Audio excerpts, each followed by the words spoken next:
Yeah, yeah. Professor Go. Ramamurthy Karimella, who is going to be our second resource person, who will be handling session from 11:40 to 1:10. So, with due respects to Professor Ramamurthy Karimella, who is a resource person for many of our activities at NRI Institute of Technology. So, we are blessed with your presence, sir. And Dr. Ramamurthy Garimella, who is a professor at Mahindra University, Hyderabad, leading computer science and engineering department. So he has actually pursued his education. So from 86 to 89, the PhD in computer science and engineering from Purdue University, West Lafayette, USA. And from 1985 to 86, he did his master's MS in electrical engineering from Louisiana State University, Baton Rouge, USA. And from 1980 to 84, he did his BTech in electronics and communication engineering from SV University, Tirupati. So he worked as associate professor. He worked as associate professor at IIIT Hyderabad, and also he was a professor for a number of reputed institutions. So right now he is with Mahindra University. Prior to that, he was a visiting researcher for Simon Fraser University, Canada. So he was visiting professor for Tampere University of Technology, Tampere, Finland. He was a visiting researcher for Wrocław University Technology, Poland. He was visiting scholar for University of Illinois at Urbana. He was a research associate at Purdue University. He was a research associate at Indian Institute of Science, Bangalore. He was associate professor at IIIT Hyderabad. He was manager for HelloSoft, and he was so he defended the theory of cybernetics, and he was consultant, and he was member of technical staff Belcore USA. So he was research assistant in EEE department from Purdue University USA. He was teaching assistant at Department of Mathematics, Purdue University USA. He was teaching assistant at EEE department, Louisiana State University USA. So this with his vast experience, he also has a quite rich research experience. So he is working on artificial intelligence, biological neural networks, wireless sensor networks, ad hoc wireless networks, performance evaluation, and signal processing. So with his vast experience and research, so he bagged a number of awards, and also he published. So to his credential, so the awards won by him are Rashtriya Gaurav Award in 2009 from IIFS New Delhi, second rank in BTech from SV University Tirupati 1984, second prize All India Technical Essay Contest 1982, and so on. Dr. APJ Abdul Kalam Award from Friendship Forum India, New Delhi.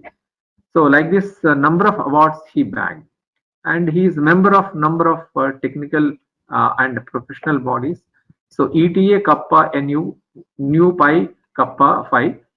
So he is a member of that body, and he is member of IEEE Computer Society of India, senior member at Association for Computing Machinery, and fellow of IETE. And leadership activities, he was secretary for EEE Association, SV University College of Engineering, Tirupati, president Rotarcat Club, SVU College of Engineering, Tirupati, vice president Rotarcat Club, SVU College of Engineering, Tirupati, office bearer Indian Students Association, Purdue University, academic counselor Alumni Association, IIIT Hyderabad. So, and coming to publications, he had a large number of publications in quality reputed journals. So the time will not be enough, but the list goes on and on. So I request participants all also to visit his profile and find out his publications. So with this small introduction about Professor Ramamurthy Garimella, I would like to request him to handle a session on innovative pedagogical approaches and paradigm shift in teaching learning process. Sir, may I request you, sir? Yeah, Professor Samshivaraw Garu, thank you for generous introduction. Yes. Can you allow me to? Yes, yes. 1 second, sir. I am just making. Yeah. So I have to locate you, sir. 1 second. Where?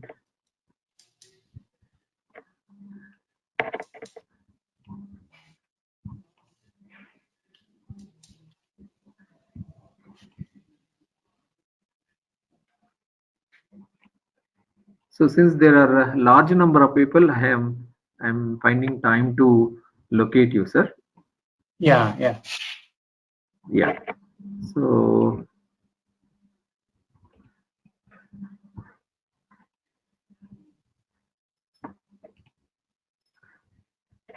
sir, I Will I think I share have the to screen? yeah, yeah. Please share your screen, sir. Can you see it now? Yes, sir. Yes, sir. We are able to see you, sir. See your screen. Can you read the title? Yes, sir. Innovative pedagogical approaches and paradigm shift in teaching and learning process. Learning process. Yeah. So shall we get started? Yes, sir. Sure, sir. Yeah. Yeah. Thank you, Professor Samshivaraw Garu. It's my pleasure to deliver the lecture at this Atal FDP. Professor Samshivaraw, I met him last year or so, and we had a very good interaction since then. And NRI Institute of Technology is a good college for the programs offered by it. And the facilities and everything was impressive when I visited the Department of Computer Science at NRI Institute of Technology.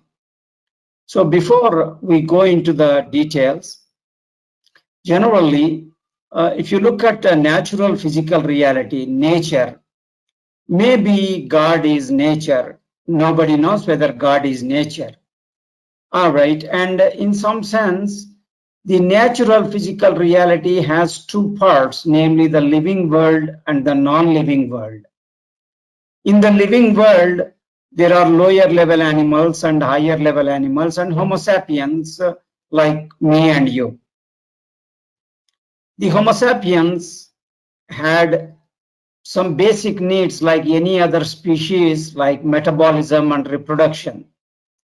But this particular animal developed acquired needs such as concentration, discovery, and invention.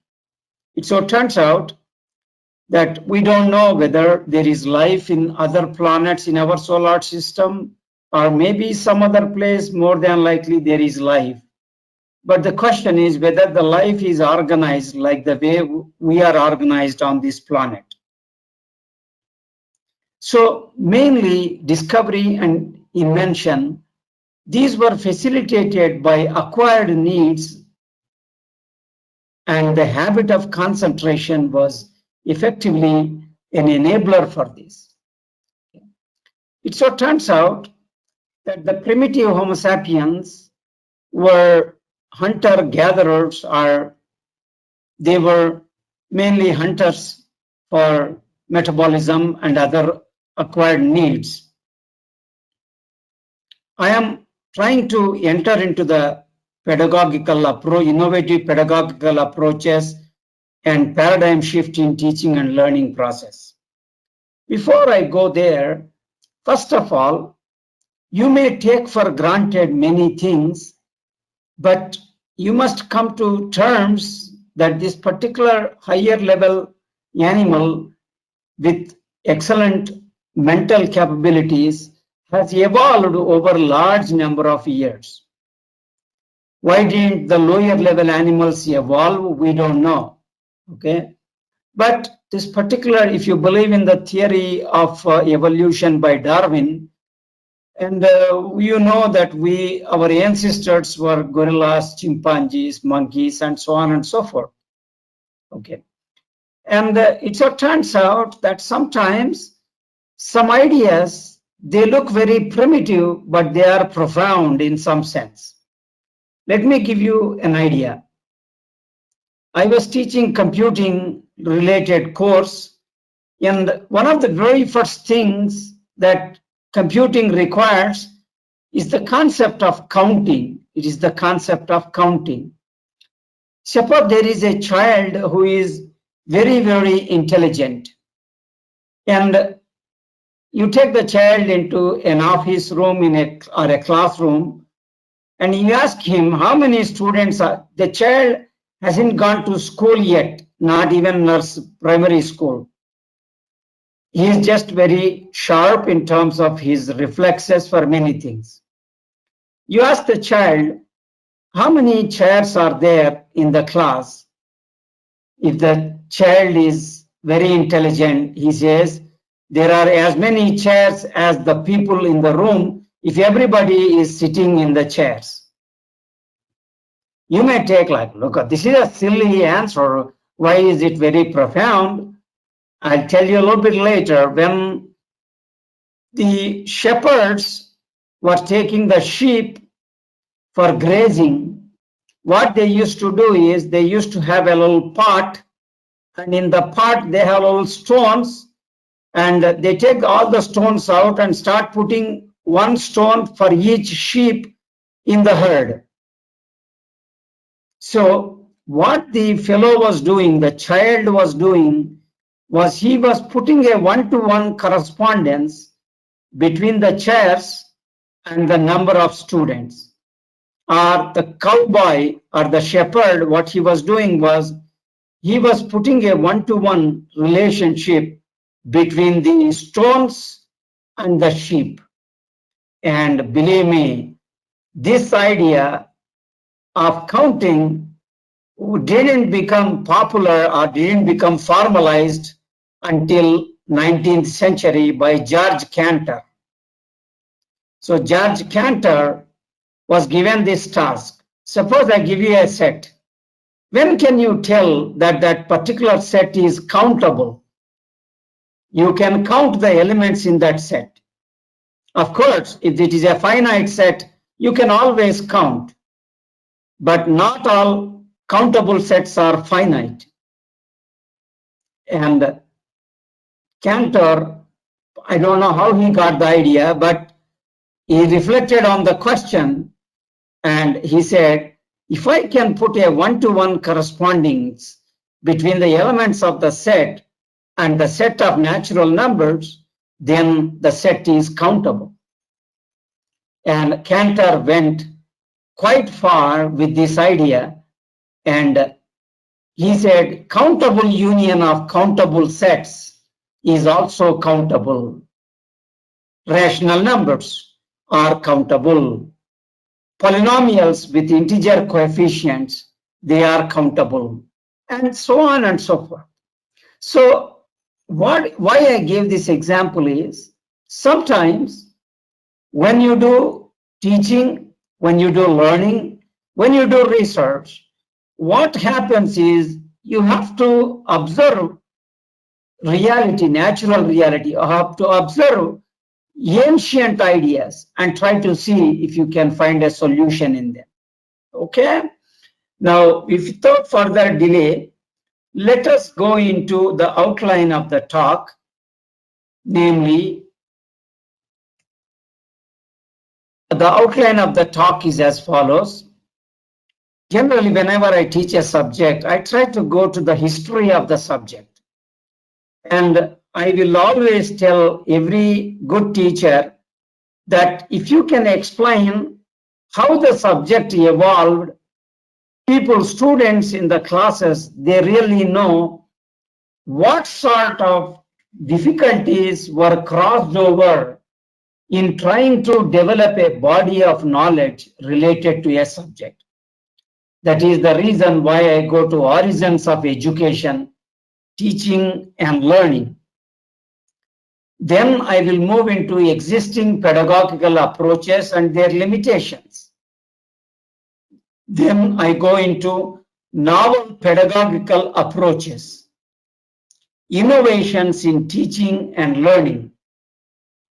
Then I will move into a paradigm shift in teaching and learning. There is already some paradigm shift.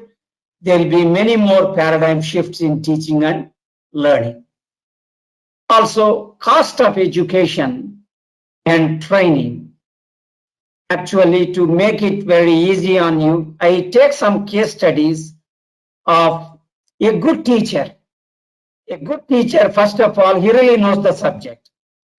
Sometimes people know the subject, but they are unable to deliver the subject. Sometimes people are not fully knowledge, but they are good teachers. So you have all the four combinations.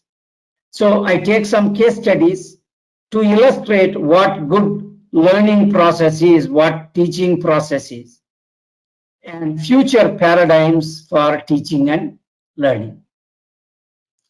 And so it turns out that in multiple civilizations, people were leading day-to-day life, and from hunter and gatherers to the concept of agriculture took off all across the world.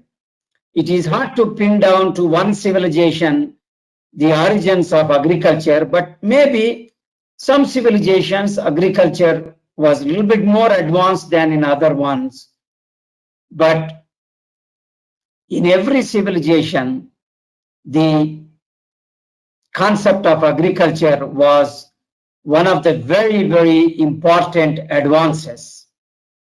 And with agriculture came self-sufficiency with respect to food. Okay. Now, it so turns out that some civilizations, they were a little bit more advanced than other ones in developing other higher pursuits than just metabolism and reproduction.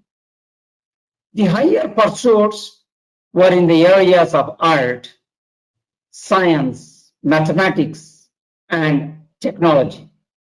The word technology was not there long time ago, but they were developing gadgets to enable the life to be more comfortable. Most civilizations started on the banks of rivers, but sometimes civilizations progressed to regions where there were no rivers and people were digging wells for getting water. And Alfred Nobel instituted the Nobel Prize based upon his invention of dynamite. And with dynamite, you can develop lots of wells in many, many places. So it so turns out that mathematics as a subject started with arithmetic, all right, the concept of numbers.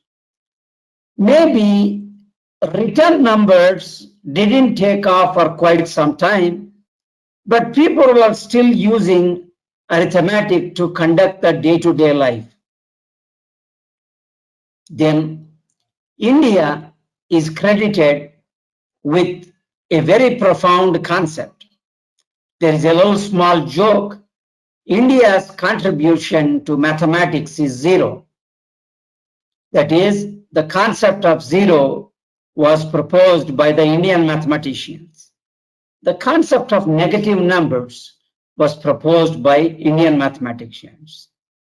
See, this FDP and my talk is about innovative pedagogical approaches and paradigm shift in teaching learning process.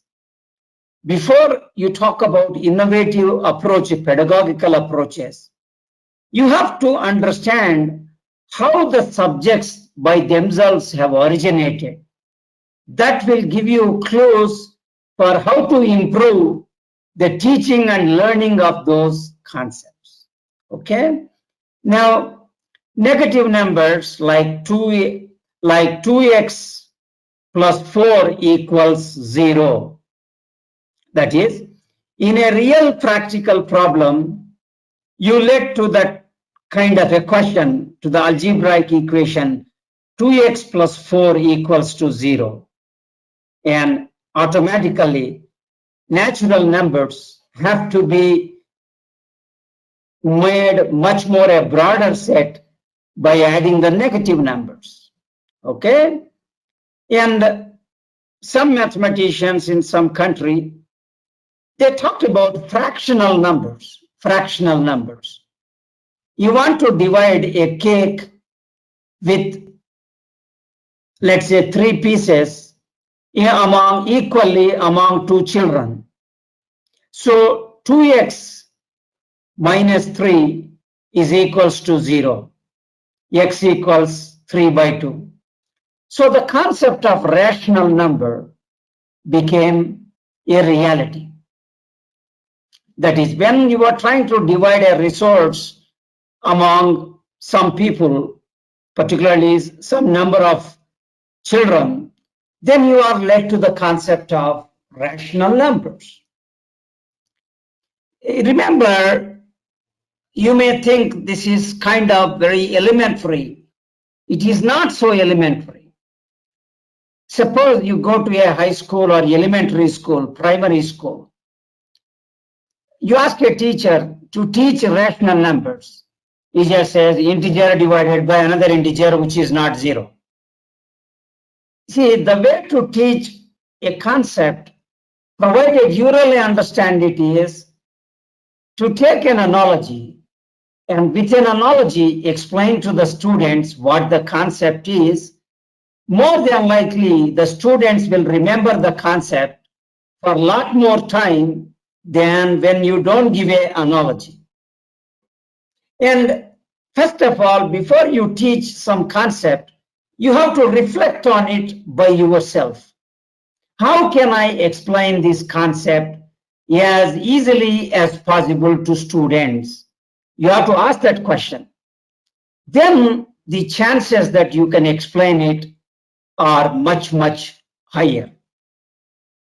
So I am taking numbers purposefully, and there was a very important advance by some mathematician, Eratosthenes or Eudoxus or somebody. The fellow asked a question. Suppose I have a square with an area 2 units. You have a squared region with an area 2 units. And he wanted to know whether the side of the square is a rational number. Okay, so the algebraic equation immediately is x square equals to 2 or x square minus 2 equals to 0. So if this question was asked, then Eudoxus gave a very, very nice proof that the number which represents the side of the square is not a rational number, but it is an irrational number. My advice to all the participants is don't look up any book. Try to prove that square root of 2 is an irrational number, or the solution to the algebraic equation x square minus 2 equals to 0 is an irrational number. Try to do that. And one mathematician who is associated with Srinivasa Ramanujan, namely G.H. Hardy, made a statement. He wanted to know whether the prime numbers are finite or infinite, finite or countable, or actually finite or infinite. Okay, the concept of countably infinite, uncountably infinite came much longer, much later. So a fellow called Euclid, he wrote down a proof which is very interesting, and his essential idea was to prove the proposition by contradiction. Already the mathematicians were very advanced. Proof by induction, proof by contradiction were brought out as proof methods which are used even nowadays. The proof techniques are still the same even nowadays. So before you talk about pedagogical approaches, you have to give an example or to illustrate how a subject naturally evolves, how training is imparted to the students, how you develop a sense of appreciation for the persons who developed the concepts. G.H. Hardy said, 2000 years have not written a single wrinkle on the proof that the primes are infinite. You do by contradiction. You take the prime number, say, let us say they are finite. P1, P2, and so on up to Pm. You multiply them, add 1. Then that number is itself a prime. That means you have found a number which is different from the unit. So you are done. Suppose that number is not a prime, and you find a prime divisor for it, which must be none of P1, P2, and so on up to Pn. This simple idea of contradiction is so powerful in mathematics that even to this day, proofs are given by contradiction. Logic can be patient, for it is eternal. Logic can be patient, for it is eternal. Okay? So then we have irrational numbers. So up to 18th century or so, people were saying just irrational numbers. But they knew that there were numbers like pi.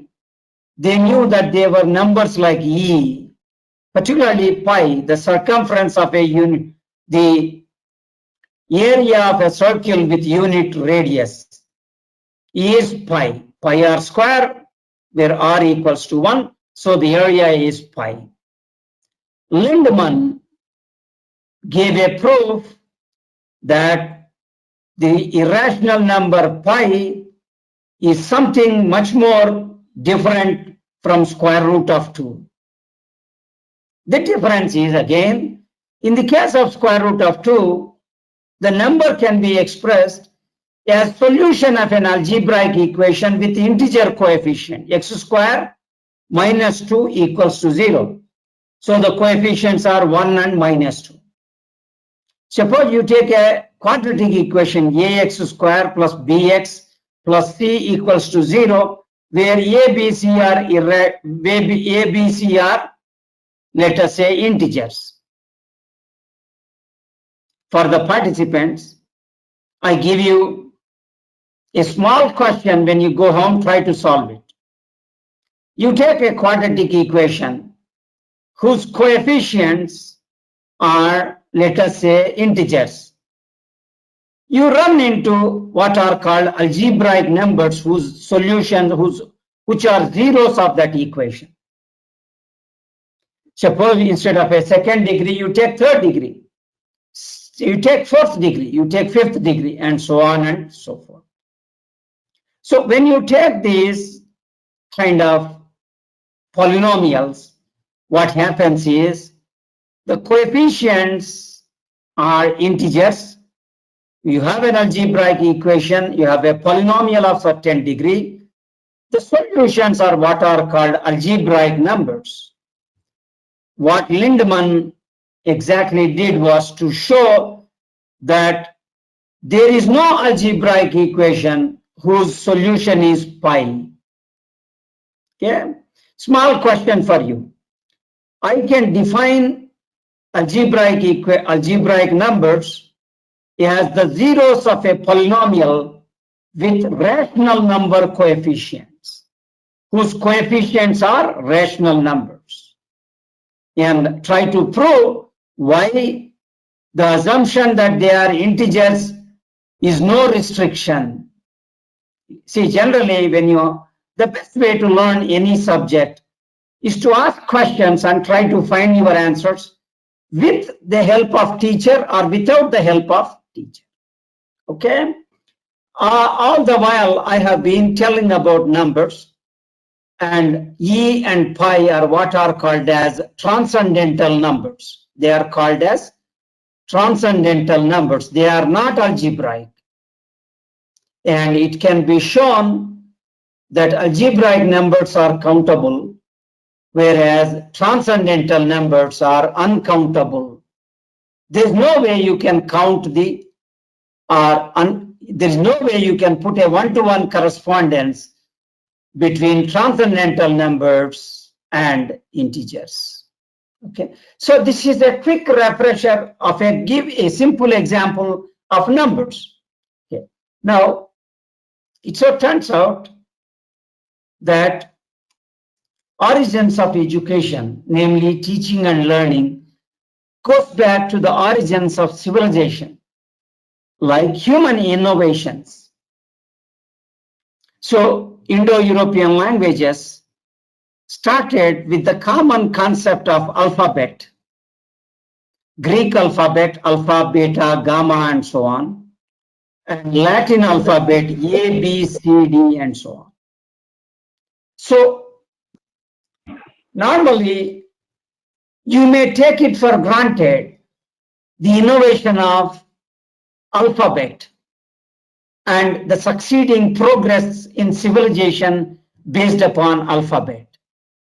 But you take a language like Chinese, Japanese, or Korean, it so turns out that their alphabet is more like for instance, you want to say house, the word house, you draw a little diagram of a house.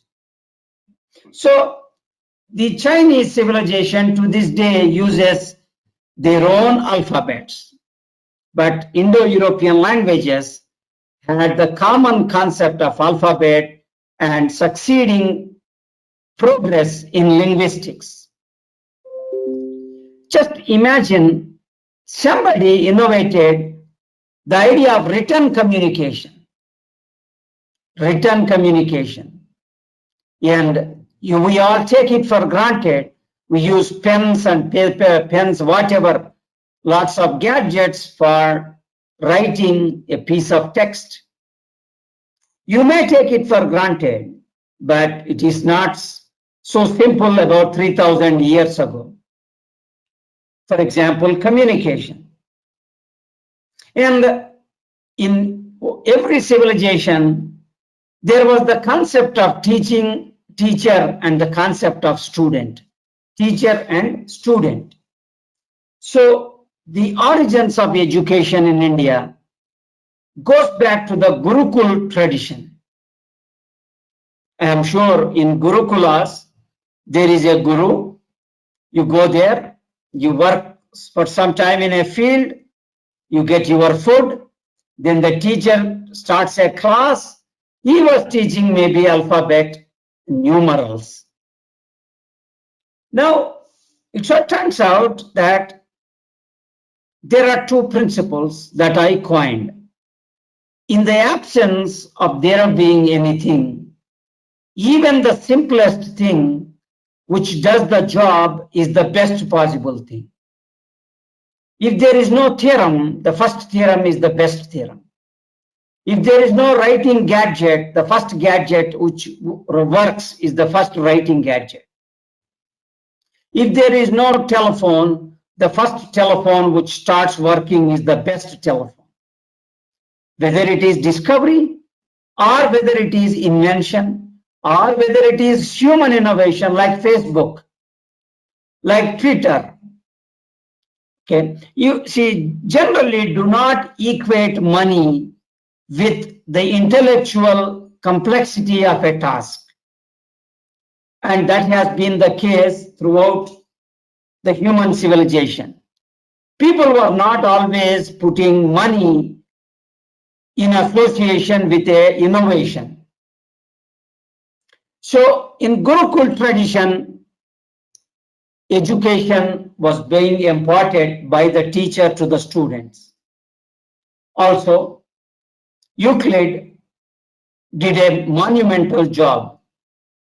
Whatever the earlier mathematicians came up with, He wrote them up in some books, 13 Euclid's elements. 13 Euclid's elements. So these 13 Euclid's elements, which were effectively about geometry, little bit of number theory, and so on and so forth, they were the gems of mathematics. And these innovations are to this day taught to children before they learn to think. So this particular animal, namely the Homo sapien, has the ability to do what is called as thinking and innovating and proposing new concepts and techniques. Also, maybe Archimedes or some other fellow, Pythagoras or some other fellow, wanted to help his king. The king said, I want to check whether my throne, my Telugulo Kiritam, helmet, let's use the word helmet. So whether my helmet is made of gold or the fellow cheated us and he put lot of copper or other metals. So Archimedes discovered the laws of flotation when he is taking bath. So generally, whenever you want to think, always remember that if you want to solve a problem and you want to make a contribution, the problem is carried by you on your mind. You are not just thinking when you are at the desk, when you are taking bath, when you are walking, when you are relaxing, your brain is at work thinking about the problem. This is called latent thinking. Okay? And physics and chemistry and biology, they kind of took off in an effort to innovate new ideas. You are in the generation of nanoscience and nanotechnology. Nanoscience and nanotechnology. So, origins of education system, there is teaching and learning, and the concept of a school, the concept of a college, the concept of a university.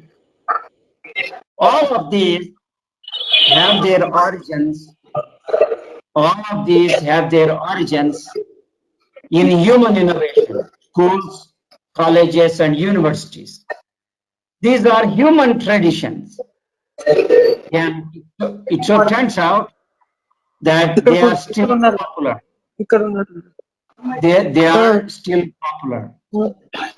So teachers and learners, teachers and students. Okay.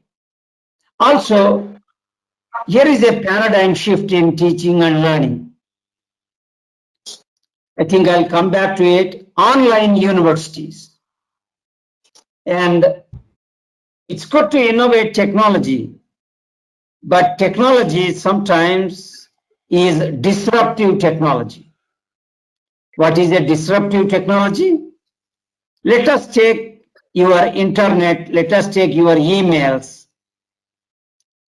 The people in postal offices, they are losing their jobs because post offices are becoming outdated.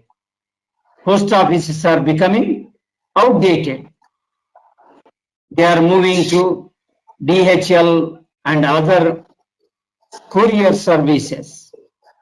Courier services are still popular even now, but post offices. Okay. So normally a technology which disrupts the existing human tradition is a disruptive technology. Also, silence.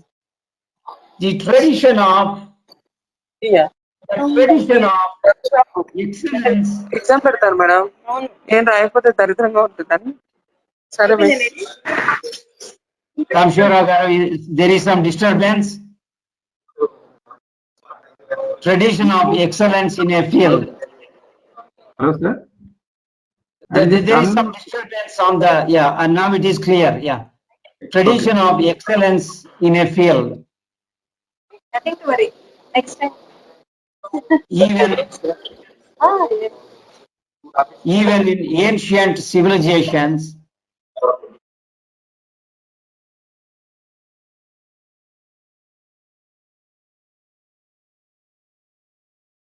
Sir, Professor Ramamurthy, sir. I just muted you, sir. Just unmute yourself, sir. I muted everyone, sir, because there was a lot of disturbance. yeah. Now, can you hear me? Yes, sir. Yes, sir. Yeah. See, the tradition of excellence in a field was a human innovation. To a certain extent, one way to give an analogy is caste system. See, Manu, I believe Manu or somebody proposed the idea of caste. See, when the tradition of caste started, it started for a good reason. Everybody wants to do teaching. Everybody wants to go to battlefield. Everybody wants to do business or trade. Then there will be chaos. So, in some sense, stratification of society took place in multiple places in the world. It may not be, the word is not caste, the word may be something else, but the tradition of excelling in a certain field was very, very, very vital for the progress of human civilization. Doctors, engineers, mathematicians, scientists, technologists. Also, in the origins of education, there is the notion of evaluation of performance or grading. That is, somehow, the teacher was taking some feedback as to whether the students have learnt it or not. And we are in a generation where sophisticated tools are available for doing the grading. Okay? And we don't know whether EMSET or JEE, really they test the skills or they have to just do filtering. 100,000 people apply for the positions and we only have 10,000 positions available. So we somehow have to filter them. So one of the problems is, perennial problems is the evaluation of the students the correct way to do the evaluation? Existing pedagogical approaches and limitations. Children, they learn by memory. They memorize facts. That is, knowledge acquisition is through memory and factual information. In fact, I used to be very good at memory. And many times the learning is essentially testing memory. And it used to be that people used to test only factual knowledge. They were not testing the imagination. They were not testing the understanding. See, all engineering colleges, including NRI Institute of Technology, go for accreditation by NAC or NBA. So when they do these NAC or NBA accreditation, there's something called Bloom's taxonomy. And you kind of go to the pyramid or the triangle he gives, and it is kind of very interesting. And most of you who work in engineering colleges and you have been involved in NAC or NBA accreditation, you'll be knowing it. So there are some limitations of learning tools, particularly availability of learning tools, and the cost of education. See, the modern advances, like for instance, during the COVID times, people started looking at online education. And online education can be made very, very effective. But I caution you, online education could be a disruptive technology. I'll let you think about it before I give the answer during my lecture. So, if the learning tools are expensive, if the cost of education is expensive, there is only a fraction of the population which can actually afford the cost of education. And we are in the pre-internet generation or pre-Google period. Before the internet, before the Google took off, it used to be that libraries were the main sources of doing research. You go to the library, you collect some journals, you kind of read the material, you prepare a summary, and so on and so forth. These days, your job is done very easily. Also, before an invention comes out, the theme of the invention is a fictional imagination of somebody. Like people still call science fiction. For instance, Arthur Clarke gave the idea of putting satellites in the orbit. Clarke never wrote down the principles of developing a rocket, but he wrote down that around the Earth's planet, there may be a geosynchronous orbit where you place the satellites and enable worldwide communication with 3 or 4 satellites. So, normally, science fiction is the beginning of actually an invention. There is a prolific inventor, namely Thomas Alva Edison. He made a quotation, "Genius is 90% perspiration and 10% inspiration." I somehow disagree with it to a certain extent.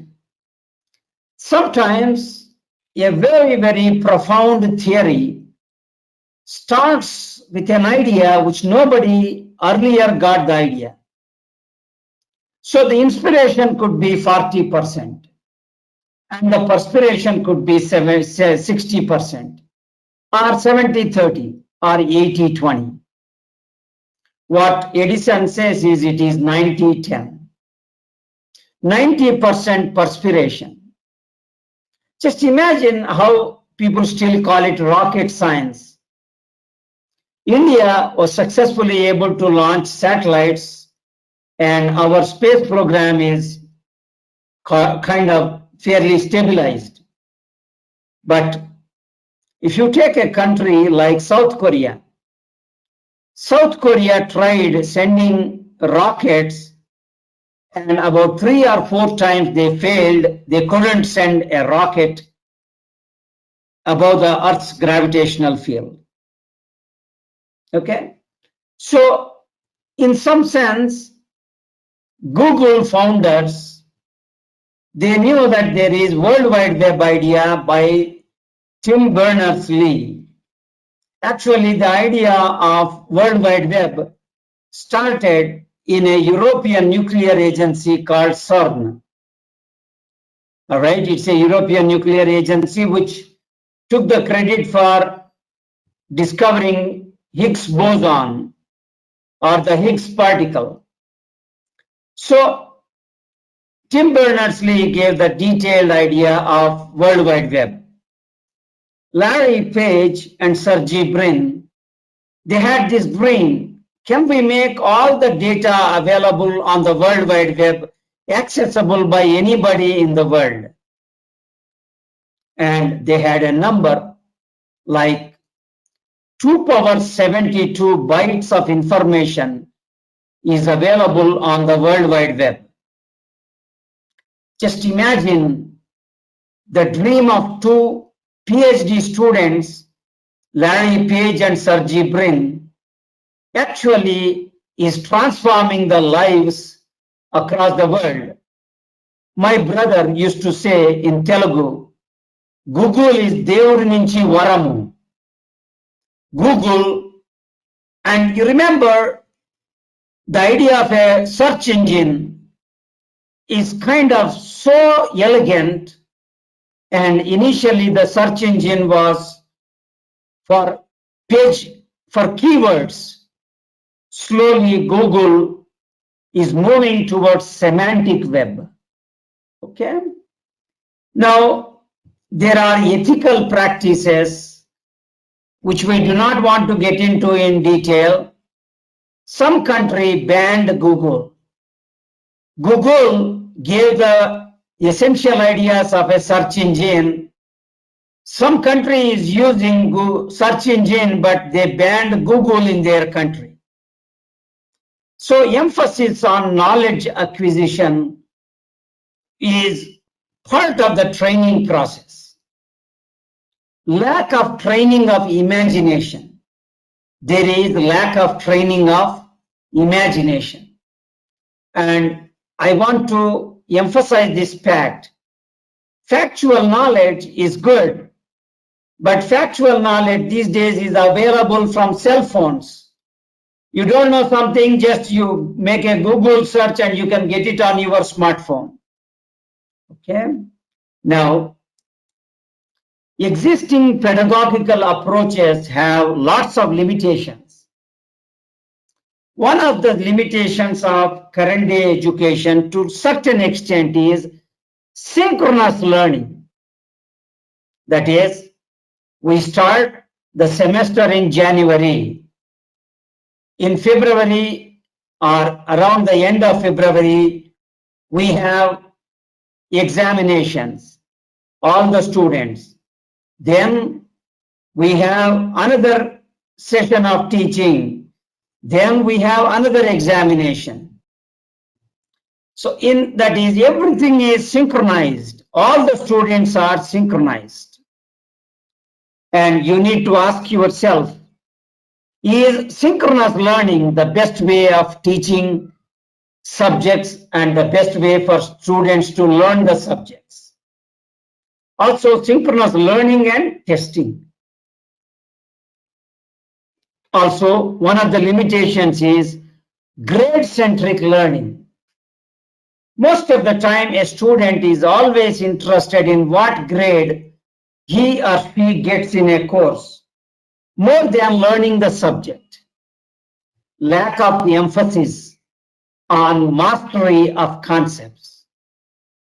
That is, our teaching methodology, our testing methodology effectively emphasizes rote memorization and reproduction.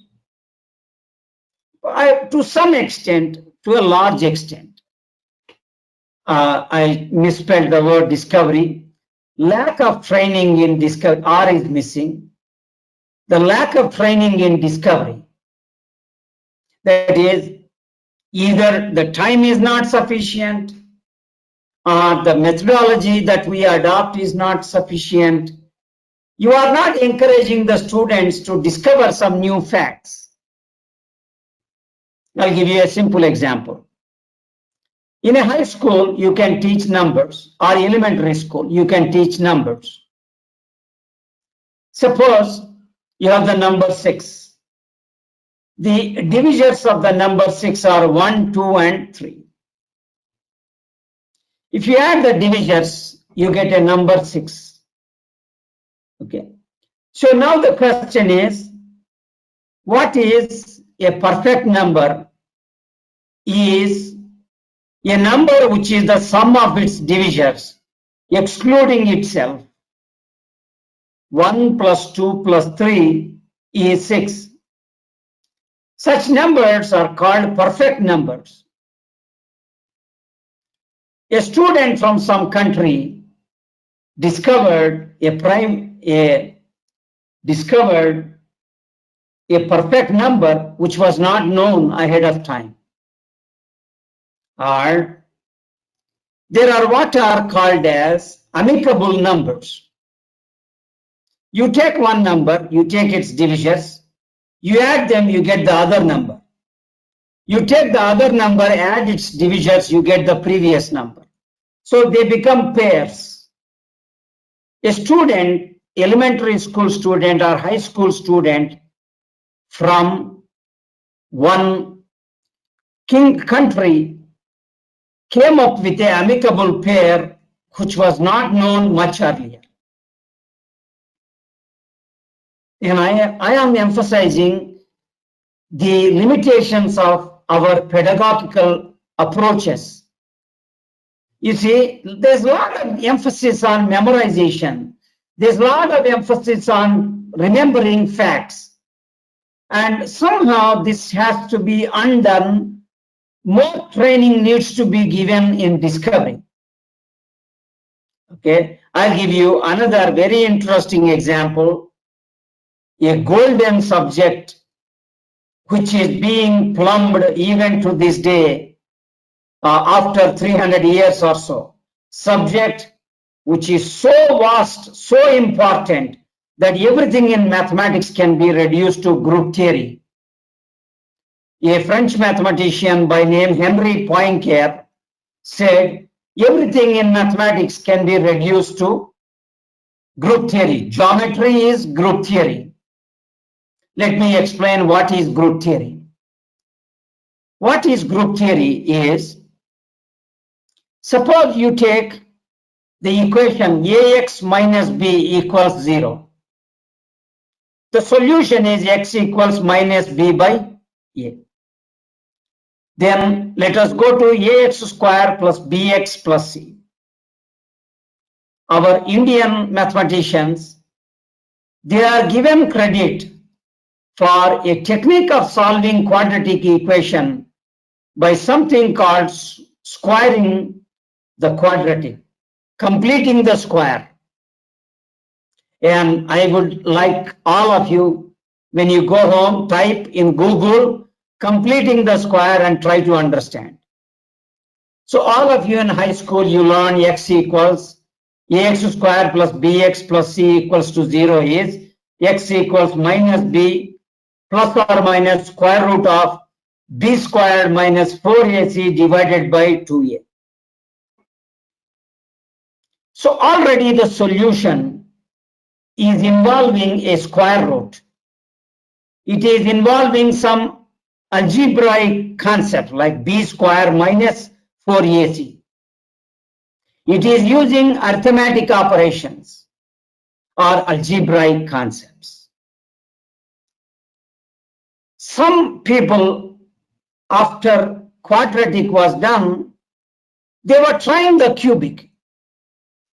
And in Renaissance, there was a tradition, like it was a very strange tradition. That is, you want to get promoted in a university, or you want to claim that you are a better mathematician. What you do is, you propose a challenging problem. You propose a challenging problem. When you propose a challenging problem, you say anyone in the country who can solve this problem is better than me. Suppose some other person proposes another problem. So there is a kind of competition between two of them. So it turns out that the cubic equation ax cube plus bx square plus cx plus d is equals to 0. And solving this cubic equation was a problem one fellow proposed to another fellow. If you can do it, then you are better than me. And otherwise you will be publicly humiliated.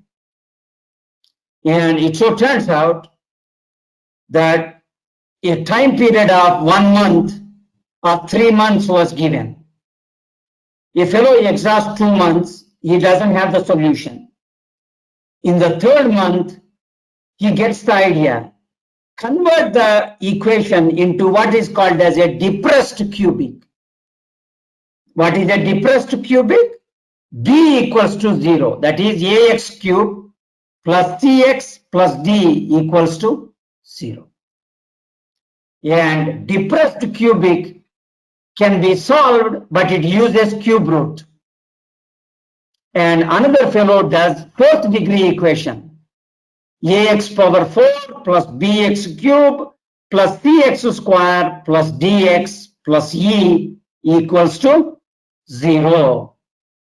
And somebody comes up with a solution from the same country, Italy.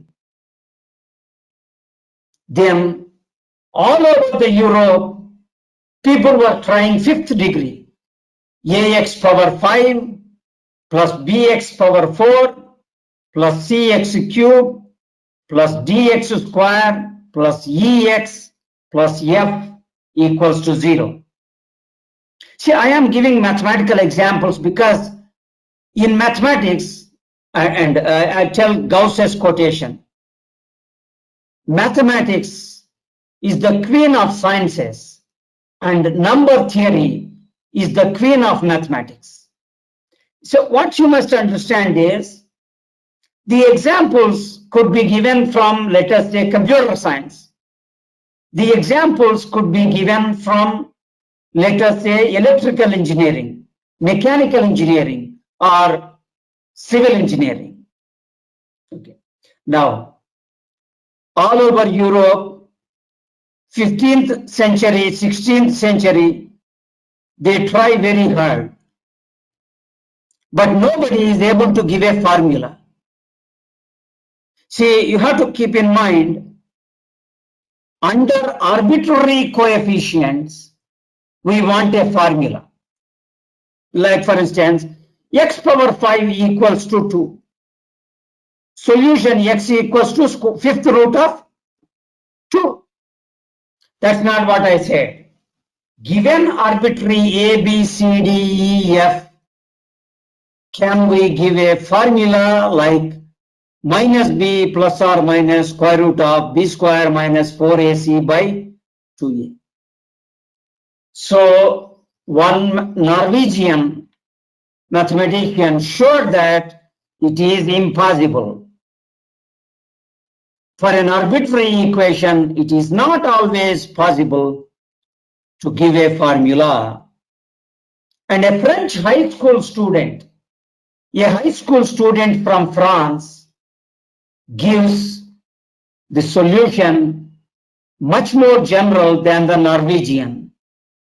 He says, under what conditions on the coefficients can we give a formula?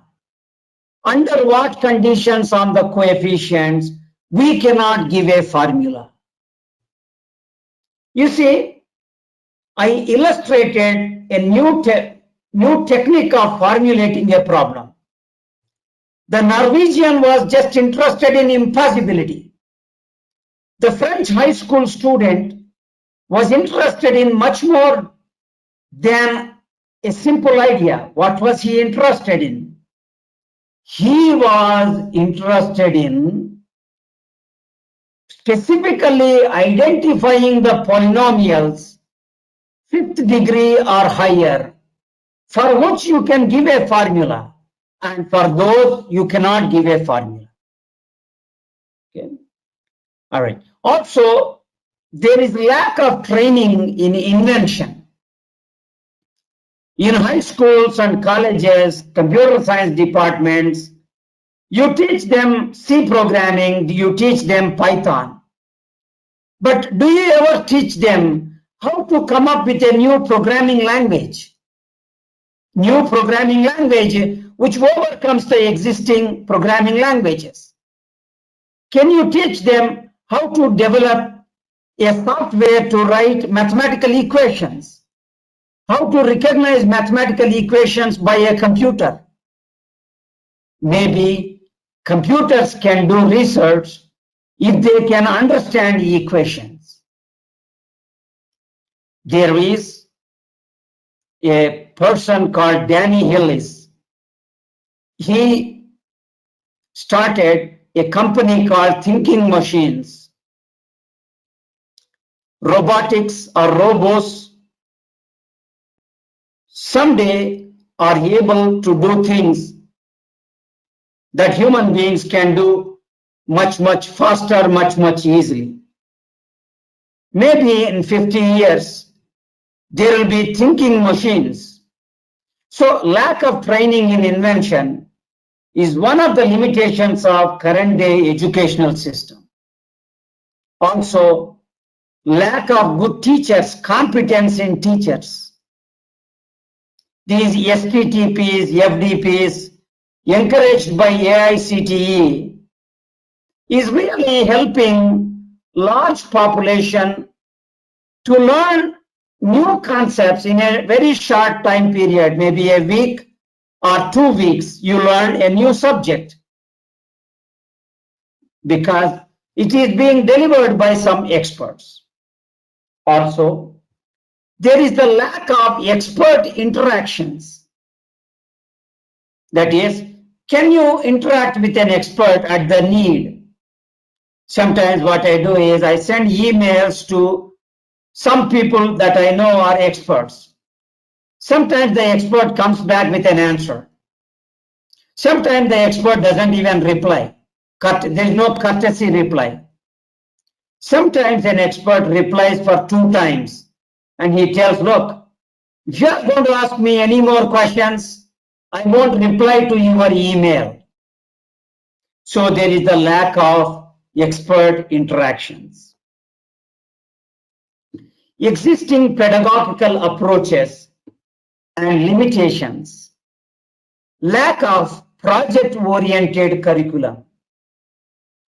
This problem is slowly getting solved in engineering colleges. The engineering colleges are giving encouragement for sending their students to, let us say, industries. They are sending their students to other engineering colleges, MITs, IIITs, IITs, or some other good private engineering colleges. Same training irrespective of future goals of a career. And I identify this limitation. That is, the training that you give is kind of uniform for everybody. Like, I give you an analogy. Computers which are general purpose, like your laptop. Computers which are application specific for weather prediction, for terrorist crime prevention, for cyber security. That is, when you give training to the students, you assume that all the students are going to go into the same area, broad area, which is not true. Sometimes I come back to this in next slides. I think I have another 15-20 minutes. I will cover whatever I promised in the PPTs. Same training irrespective of future goals of career. Some student, he wants to start his own company. Some student, he wants to go to higher studies. Some student wants to do PhD. Some student wants to go for a job just after his bachelor's. Progress to advanced subjects with half-digested background concepts. When you go to a second course on machine learning, if the primary subject, the concept are half-digested, you don't understand the concepts, then you are really kind of lost in an advanced subject. Also, lack of incentives for experts in most government jobs. To some extent, private engineering colleges and private universities, they are kind of able to attract experts, paying them a lot more money and also making the education affordable. You see, in the current generation that you are, if you say you are a painter versus you say you are a programmer, if you say you are a programmer, you have lots of jobs, lots of money. If you say you are a painter, unless you are extraordinary painter, you don't make that much money. Okay. Existing pedagogical approaches, limitations, lack of incentives for excellence. See, these days, Government of India is encouraging to some good institutions, quote unquote, NRI Institute of Technology could be a good institute if you strive for excellence. There is something called centers of excellence. For instance, IIIT Hyderabad had a center of excellence in signal processing. They give 1 crore rupees to kind of develop that particular center. And centers of excellence or lack of incentives for excellence is one of the limitations. Proliferation of professional colleges. So I'm not saying anything negative. Please keep in mind that if you got a degree in engineering, if you got a degree in computer science, you are able to help the society a lot more than if you have a degree in art. If you have a degree in art, unless you are an extraordinary artist, you possibly don't make that much money. So professional colleges are somewhat catering to the needs of the society to a certain extent. Also, large-scale commercialization of education. Education is becoming highly commercialized. To some extent, lack of quality. Also, the lack of early diagnosis of misunderstood concepts. That is, students misunderstand some concepts and you are not able to diagnose that at an early stage. Okay, I provide some solutions to these in the next bullet point. Now I am in number 2 now. Lack of regular counseling for students. Like if a student is doing very poor, lack of counseling for such students or student is not there. Maybe some colleges there is some amount of counseling. Existing pedagogical approaches limitations. Lack of personalized training. Student specific training. See, some students, he wants to learn deep learning. He wants to do projects in deep learning. Okay. Slowly, this problem is getting alleviated. Lack of relevance of training to the needs of industry and or research. Needs of industry and research or needs of industry or research. Lack of relevant training.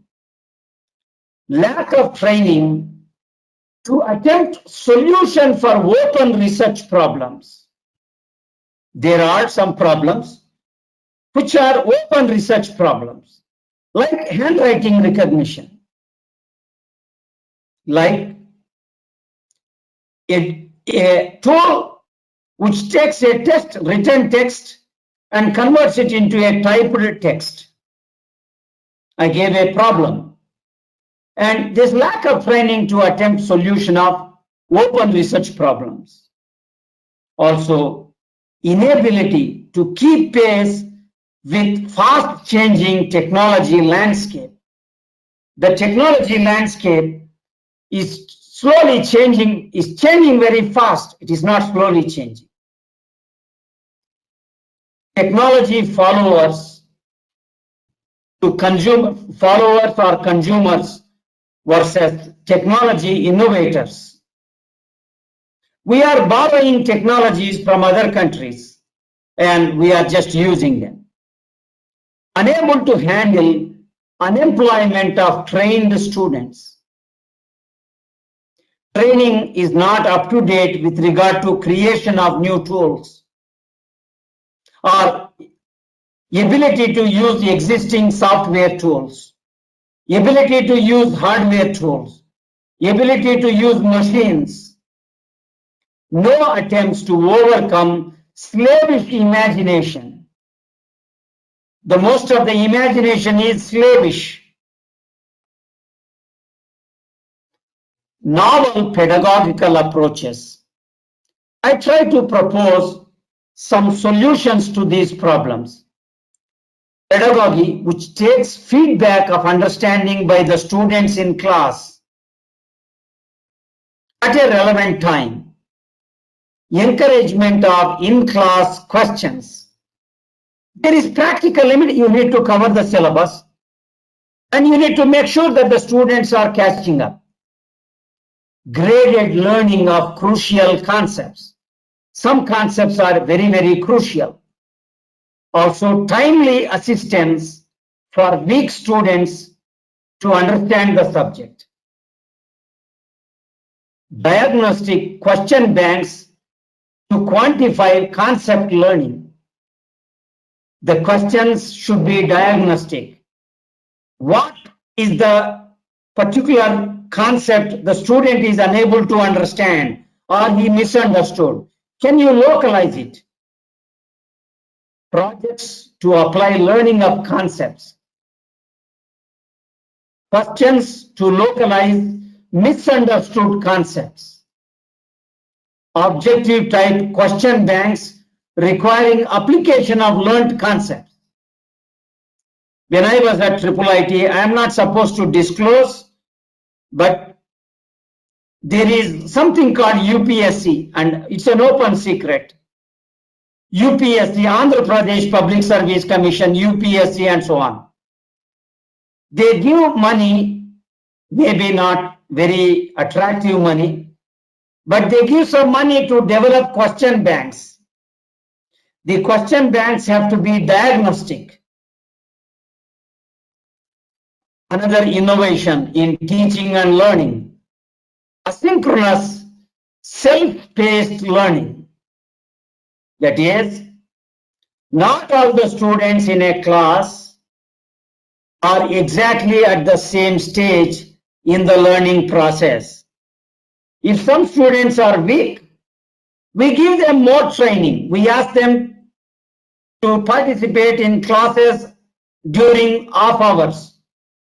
Like there is some online lectures available in the night, in the evening. Also much more revolutionary is some student is already qualified to take the final examination. Some student is still taking the first minor examination. Unlike current practices, students are given time to understand concepts at their own pace. That is, not all students are forced to be synchronous with regard to learning of a subject. In the current training process, you are forcing them to be synchronous. Everybody has the mid one, mid two, and final. Implementability of such learning paradigm. How do we implement it? Modern tools, educational tools can enable them. Also, there is what's called fractal academics. Professor Raj Reddy is given credit for this. Also, asynchronous learning. IIT Hyderabad developed it to a large extent. That is, some courses, they have fractional credits.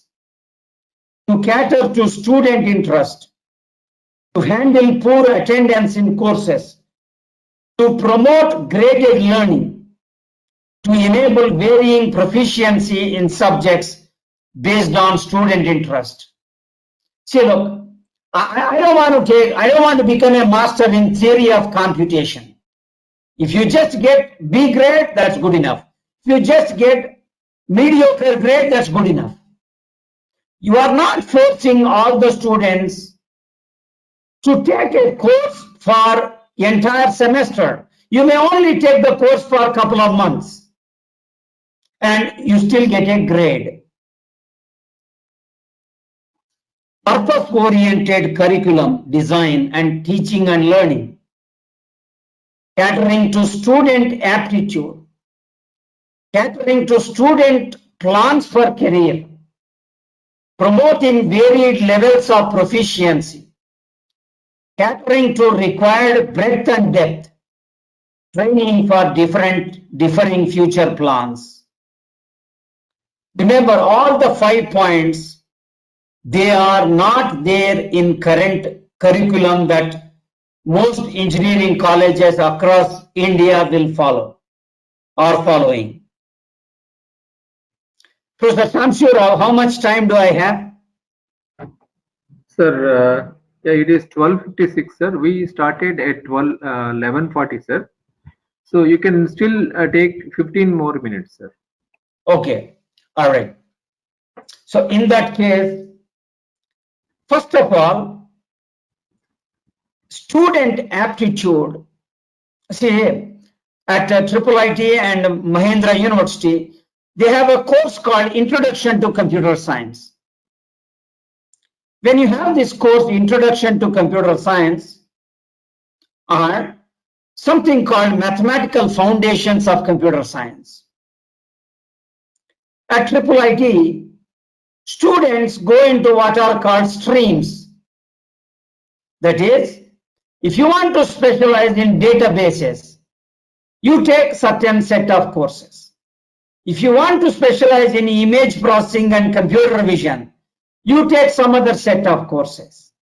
If you want to specialize in computer architecture, you take specialized set of courses. So you are trying to cater to the student aptitude. Also, you are trying to cater to student plans for career. What plans does the student have? He wants to go into MBA. He wants to go into database company. He wants to go into machine learning. He wants to become a data scientist. So some sort of catering to the student plans for a career. To some extent, this is done by means of compulsory electives and optional electives. I'm sure NRI Institute has this. Promoting varied levels of proficiency. See, if your goal is to become a manager, you need to learn managerial skills, which are different from doing it yourself. Catering to required breadth and depth. You want to develop breadth, or you want to go into depth. Training for differing future plans. See, I talked about asynchronous self-paced learning. It can be done by the engineering colleges in Andhra Pradesh and Telangana. Only thing is, for the departments across our states, across India, AICTE. Some time ago, I was at JNTU Anantapur. They invited me for some discussions on curriculum, learning and teaching. They invited about 50 faculty members from 2 states for about a week or 4 days. After it is over, There used to be a person called Ghanta Subbarao, who was a kind of a consultant, or not the word consultant, who was a kind of specialist as an advisor to the government of Andhra Pradesh, so that they kind of suggest methods to enable proficiency, excellence in learning the subjects. Not just getting grades, but really learning the subjects, learning the crucial concepts. Without learning the crucial concepts, you are lost. For instance, there is a course called Mathematical Foundations of Computer Science. Mathematical Foundations of Computer Science. And if everybody gets a good grade in this course, they become good computer science people. Okay. Now, stream-based curriculum and learning. Stream-based curriculum and learning. Efficient use of faculty proficiency. Look, I have several recommendations. Neither the government of Andhra Pradesh, neither AICTE, none of them approached me. Okay. None of them approached me.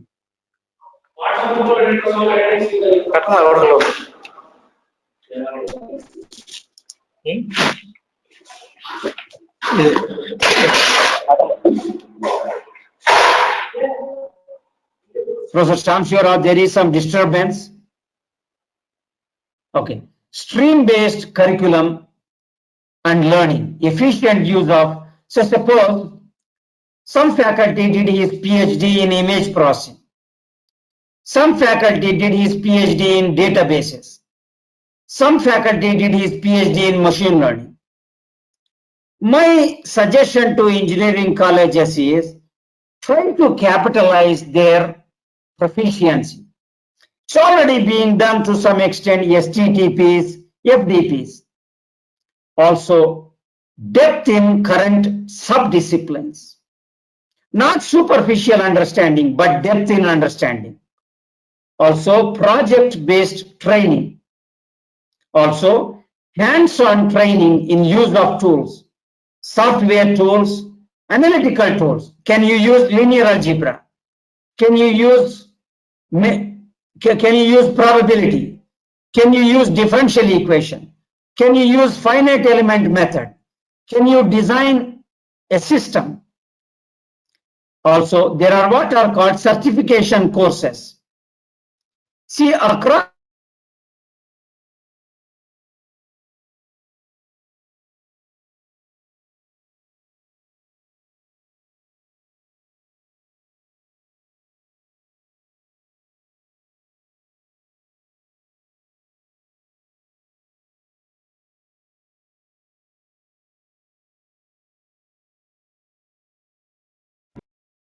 Sir, Professor Ramamurthy, sir, you're not audible, sir.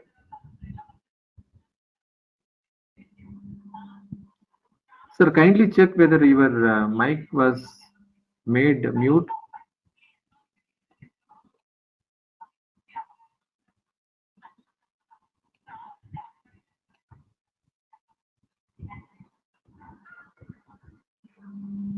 Hello, sir.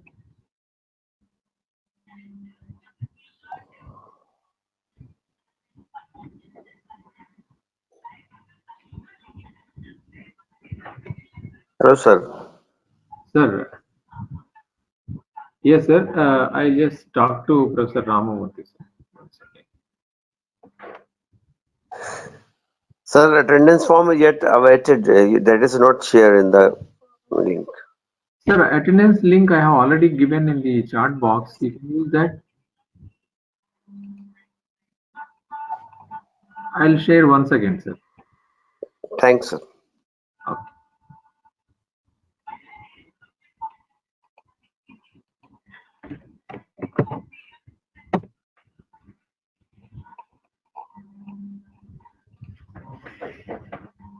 But sir, it is not visible in smartphone, the attendance link.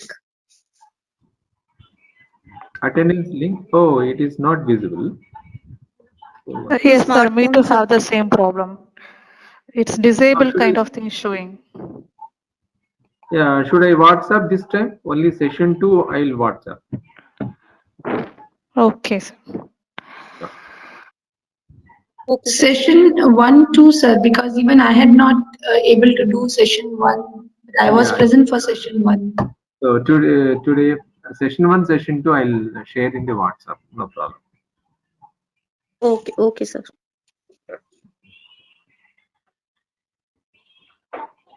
Sir, Professor Ramurthy sir.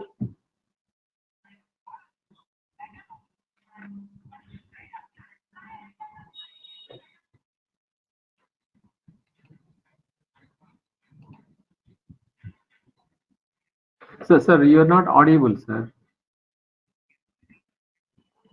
Yeah. Yeah, unmuted. Yes, sir. Yes.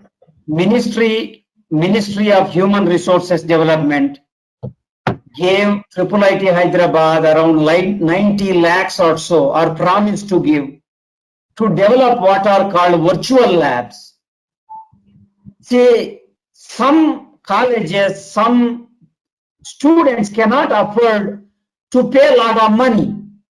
So you can conduct virtual lab in a high school. You can conduct a virtual lab in a small intermediate college, junior college.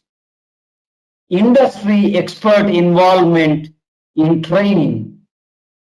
If you involve industry experts or subject matter experts, then the training will be much more complete.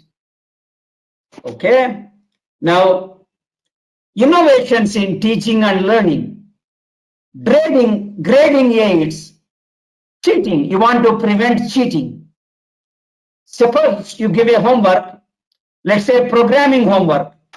Suppose 2 students copied their homework, took the same programming, they changed some comments and they gave the same program. These days, you can detect plagiarism. You can also make online submissions and grading, online grading. IIT Bombay developed online teaching aids, tools and diagnostics to assess proficiency. Suppose somebody wants to become a manager. He doesn't have to understand all the equations. Like, I'll give you a simple example. Putting a convolutional neural network on cell phone. Suppose there is a manager. He says, port the software of convolutional neural network onto a cell phone. He doesn't really need to know what a CNN is. Also, some people are good researchers. Tools and diagnostics to assess proficiency. Paradigm shift, the last topic, paradigm shift in teaching and learning. Teaching and learning paradigms to cater to latest developments in technology, science, mathematics, and medicine. So the old methods of teaching are slowly becoming outdated, like robotic surgery, like online help for learning technology and science.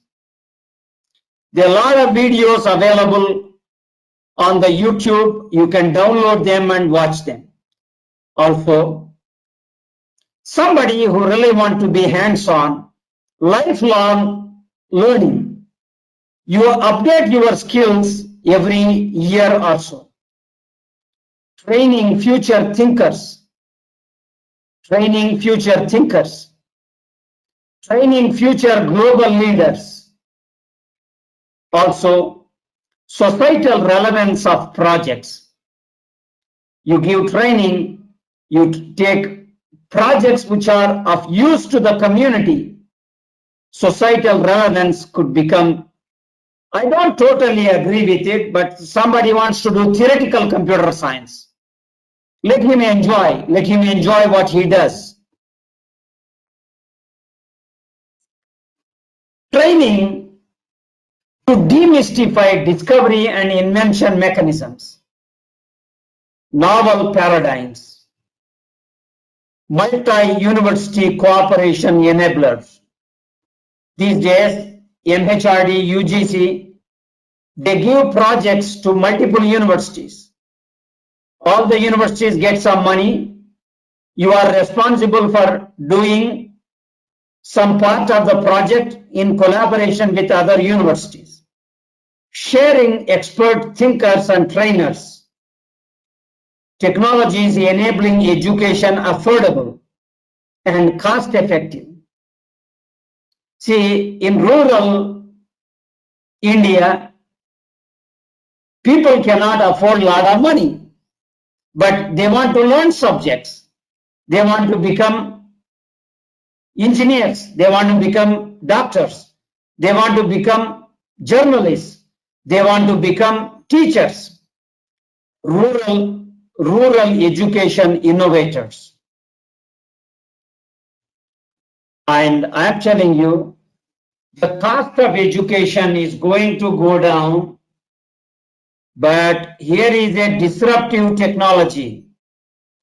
Online universities. I don't think governments give license for them. You have to strike a balance between universities and online training. Cost of skill updation, affordability. AICTE is giving a lot of money to engineering colleges to organize STTP. You make the best use of it. On the job training, economics. Also, socialism versus capitalism. How socialism affects education. How capitalism affects education. Private universities versus government universities. Societal relevance of technologies. Training meeting societal needs. These are very much needed. All right. Professor Shamshivara, to be honest with you, Yes, sir. how much time do I have? Yeah, I think it's time, sir. It is time. Okay. Now, very quickly, communication theory, I can teach it for 2 or 3 hours. Artificial neural networks, wireless networks, performance evaluation. For instance, NRI Institute of Technology invited me for some STTP lectures in December and November and January. You demystify some concepts. You have to learn how they are innovated. Recent technology areas like quantum computing, machine learning, data science, artificial intelligence, nanoscience and technology. Also, the skills of teachers need to be updated by means of FTPs and STTPs and online courses. Training tailored to master basics. Training tailored to master basics. I think with that, I stop and take any questions. Yes, sir. I invite any questions. Yeah, we can limit maximum 2 or 3 questions, sir. Yeah. Because time for lunch for everyone. Yes. So I'm requesting the participants to pose your questions.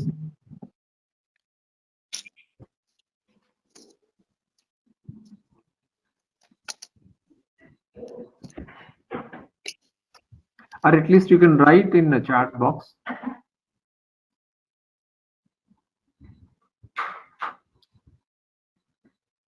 Hopefully, all of you understood the new ideas.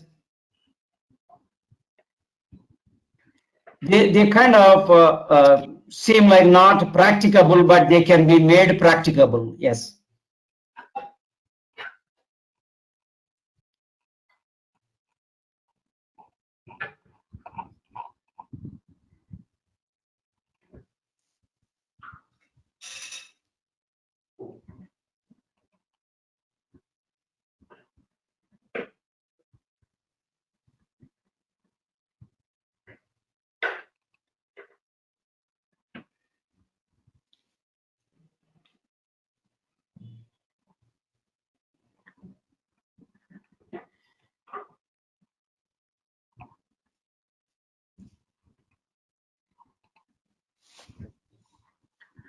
Yes, sir. If there are no active questions, probably, yeah, there is one question from Professor A.M. Ibrahim Ansari. Yeah, Sir, yeah. there is a question in the chat box. Can you read or should I read?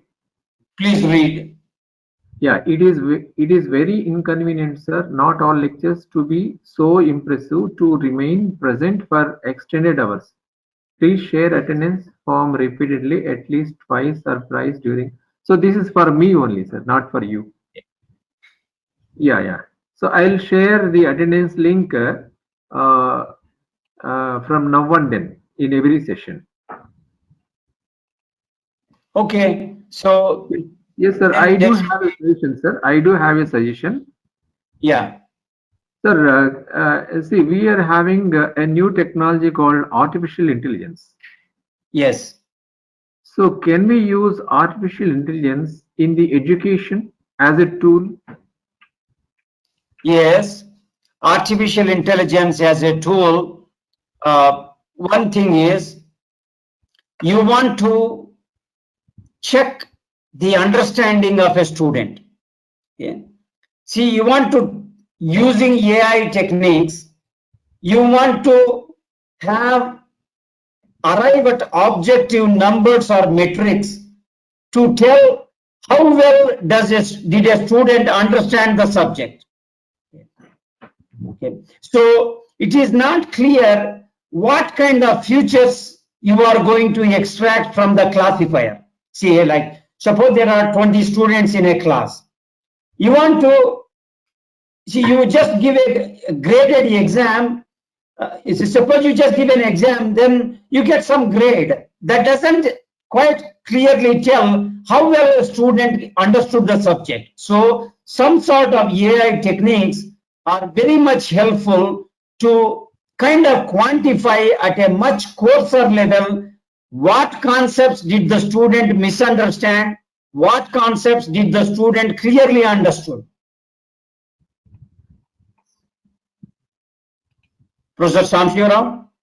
Yes, sir. Yes, sir. I think for that purpose, so we need to do the regular assessment of the student.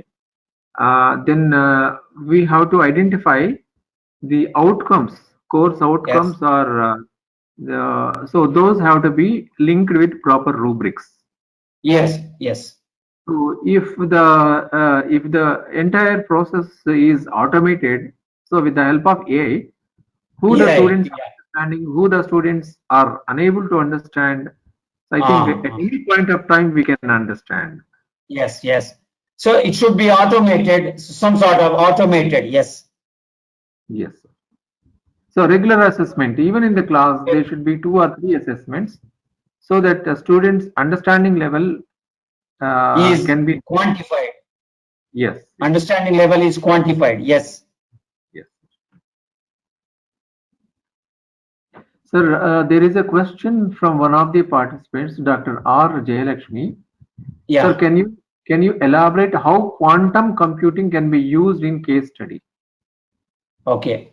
You see, when I use the word case studies, what I wanted to tell you is already there is a rush for building quantum computers.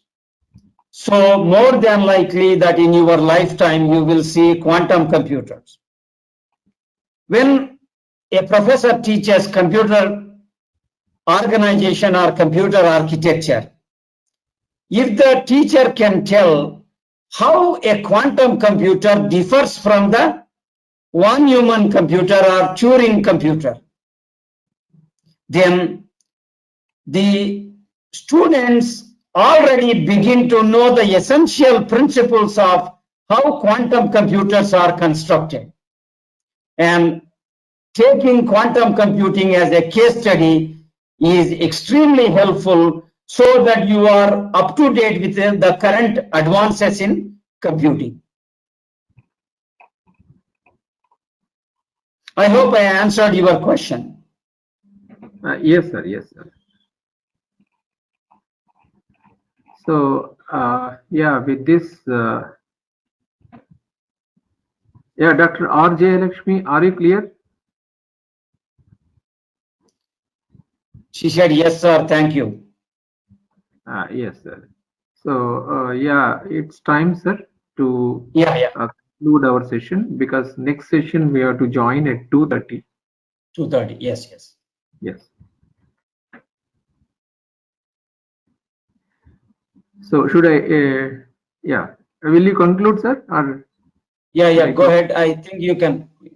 So in some sense, what I did was I started with the origins, took some basic math examples about numbers, and gradually progressed towards limitations of existing pedagogical approaches, how those approaches can be, how those limitations can be overcome by means of new innovative ideas. Then I told about some disruptive technologies, and then I finally wanted to talk about case studies, but I just listed them. With that, I kind of conclude my lecture.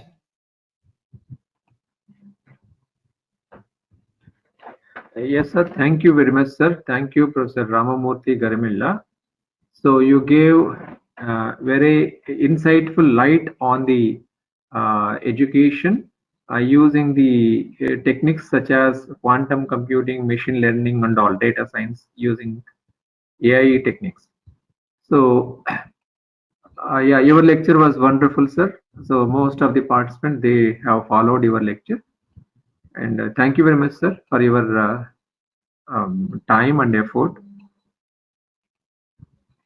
Okay.